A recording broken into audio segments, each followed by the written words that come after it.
Alors concernant les catégories, hein, si je viens sur une vidéo, je vais ajouter ici les boutons qui concernent la liste complète des catégories. Et quand je vais cliquer dessus, je vais faire en sorte que la catégorie soit attachée à la vidéo. Et quand je vais recliquer dessus, si la vidéo contient cette catégorie, ben, je vais la supprimer. Comme ça nous fera un système, on va dire, de va-et-vient assez simple à intégrer quand on a assez peu d'enregistrements, on va dire inférieur allez, à 30-40. Hein, on pourrait prendre une liste déroulante, multiple. Bon, c'est pas très sioux au niveau ergonomie. Donc je vais revenir sur mon programme. Alors évidemment, la première chose qu'il me faut, c'est charger la liste des catégories. Alors je ne vais pas le faire dans le onMounted puisqu'il appelle le refresh. Si entre temps j'ai créé des catégories et que ma page est rafraîchie, il vaut mieux que je le fasse ici. Donc je vais le faire après ça. Je vais prendre ça par exemple. Je vais le coller là. Et puis ici, je vais créer une nouvelle structure. En fait, qui va être la liste des catégories de ma base de données. Ok, ben je vais l'appeler, donc pareil, toujours une ref, hein, liste catégorie, ok, qui est égal à une ref, qui au départ est nulle. D'accord. Ensuite ici, ben, je vais prendre la liste des catégories. Point value. C'est exactement la même chose, simplement c'est plus évidemment la collection film, mais c'est la collection catégorie. Alors moi je les écris pas avec DS. Je veux la liste complète, je vais la trier sur le libellé de ma catégorie. J'enregistre ça, donc j'ai récupéré ma liste. Et puis maintenant, je vais mettre en place mon petit système de boutons. Vérifier qu'il m'affiche bien toutes les catégories et puis ensuite mettre mon système de clics pour les sélectionner ou les sélectionner. Donc je vais mettre ça pas dans la table, donc ça je peux le replier, j'en ai plus besoin pour l'instant. Et je vais descendre dans la deuxième partie, donc cette partie là, ici, après les années. Donc ici je vais faire une div, hein, toujours le même principe. Voilà, avec une classe, je vais faire des cartes, donc qui s'appelle card. Et puis ici, je vais mettre un titre, donc une div, toujours pareil, avec une classe qui va être le card body. Et puis, non, c'est pas le body, c'est plutôt le title, je vais mettre un titre.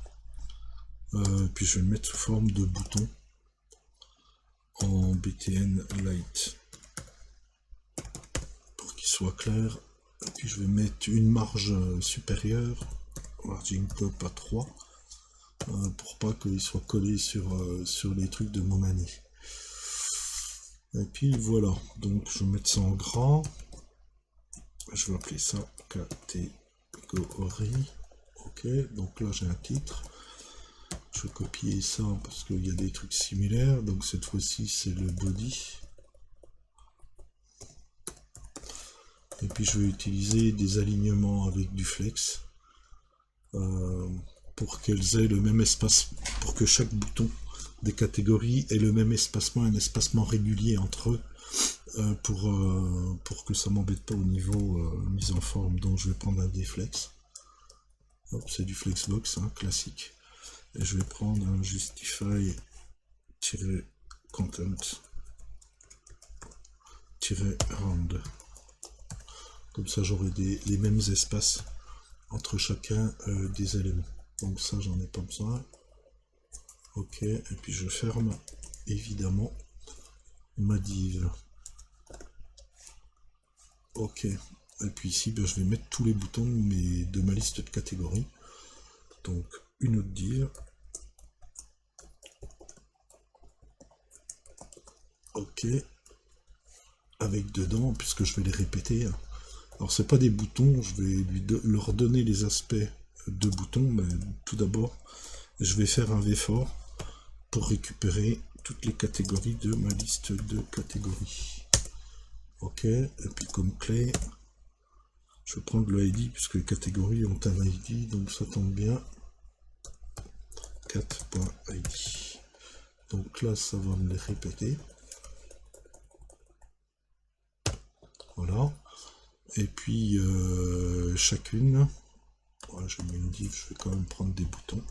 Je vais prendre un bouton dans lequel je vais mettre le libellé de ma catégorie.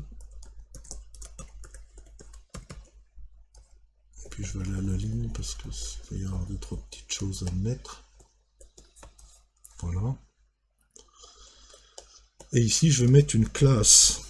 Alors évidemment, cette classe, en fait, elle va dépendre du type de catégorie, si elle est dans le film, enfin si le film appartient à cette catégorie ou pas. Donc ma classe, je vais pas la mettre en dur ici, je vais la mettre en bind et je vais lui dire de me la fixer par rapport à une fonction que je vais appeler verif class. Et cette fonction, qu'est-ce qu'elle va faire? Elle va vérifier la catégorie. Si la catégorie appartient au film, eh bien, il va me la colorer d'une certaine façon. Et si elle appartient pas au film, il va me la colorer d'une autre façon. Comme ça, j'ai une mise à jour de CSS en dynamique. Et puis, je vais faire ensuite un @click pour que lorsque je clique dessus, si elle appartient au film, ben, je l'enlève. Et si elle appartient pas au film, je l'ajoute. Mais ça, je le ferai en une deuxième phase. Alors, c'est verif class. Ok. Verif class. Alors, je vais déjà vérifier les classes de la catégorie. Donc, normalement, j'ai peut-être mis une ou deux catégories, je ne me rappelle plus. C'est pas très grave. Je vais revenir donc ici, après l'update film. Le del, comme je vous l'avais dit, on le garde. Et puis ici, ben, je vais faire évidemment sous forme de constante ma fonction verif class qui prend en paramètre une catégorie puis qui va vérifier si elle appartient ou pas au film. Donc voilà. Alors vérifier si la catégorie est une catégorie du film. Alors pour ça, je vais créer une variable, je vais l'appeler trouver, puis au départ, je dis que la catégorie n'appartient pas à mon film, je la mets à false.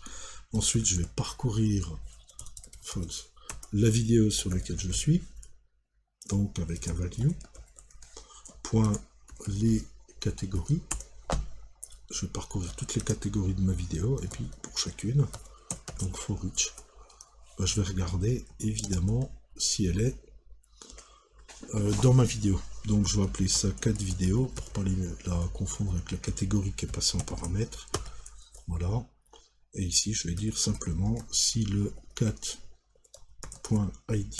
catégorie que j'ai passé en paramètre est égal à mon cat vidéo, parce que rappelez-vous, hein, c'est juste des ID qu'on met dans les relations. Hein, donc j'ai juste à citer l'élément.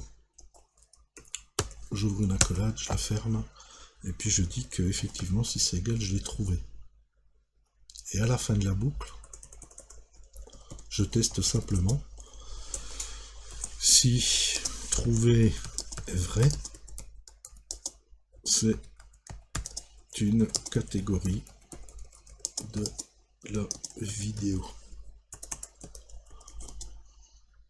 Sinon, non.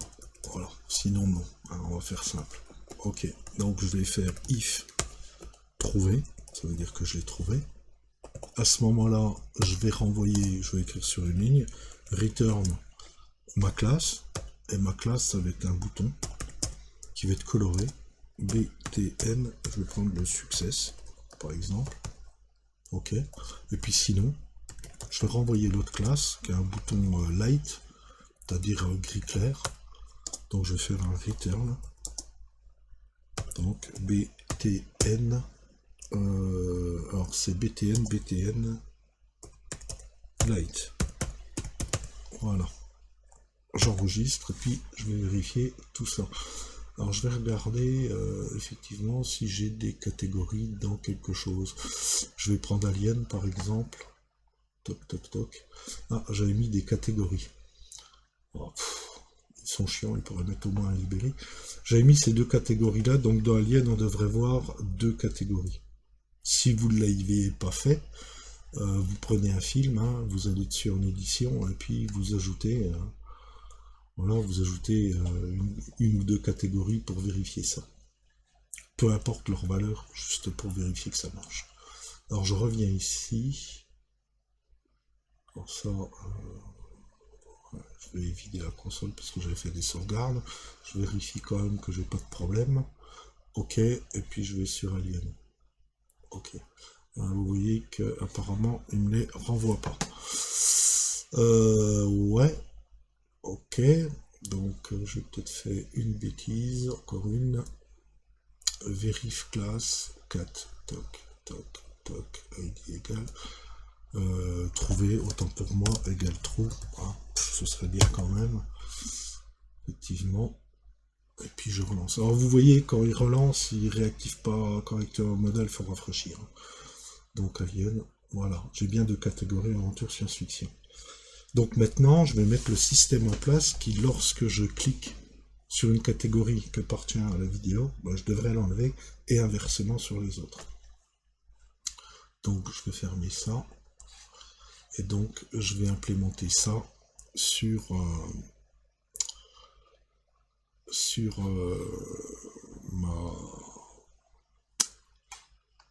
déjà sur mon template. Alors toc toc toc, le voilà. Et quand je fais un clic dessus, donc j'appelle une fonction qui va s'appeler par exemple select cat. Évidemment, il faut que je passe la catégorie en paramètres. Voilà. Et je vais remonter. Je vais faire ça comme ça. Et puis ici. Donc ici, c'est si une catégorie appartient à la vidéo. Et puis ici, ben, ça va être sélection d'une catégorie.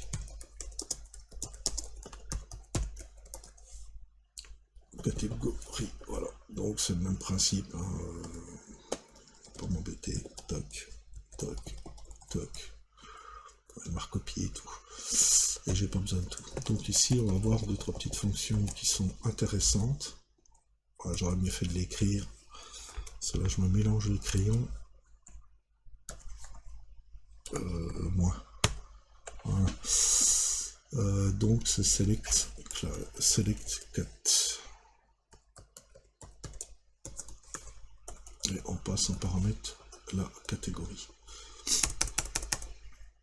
Alors déjà, on va chercher si le ID d'une catégorie, de cette catégorie, appartient à mes vidéos. Alors j'aurais pu faire un for each. Hein, on peut faire autrement. Hein, donc je vais vous le mettre en remarque, les catégories de la vidéo ne sont que des valeurs simples, c'est pas des objets. Donc dans ce cas-là, on peut utiliser une fonction qui s'appelle index_of pour voir si un élément appartient à une liste simple.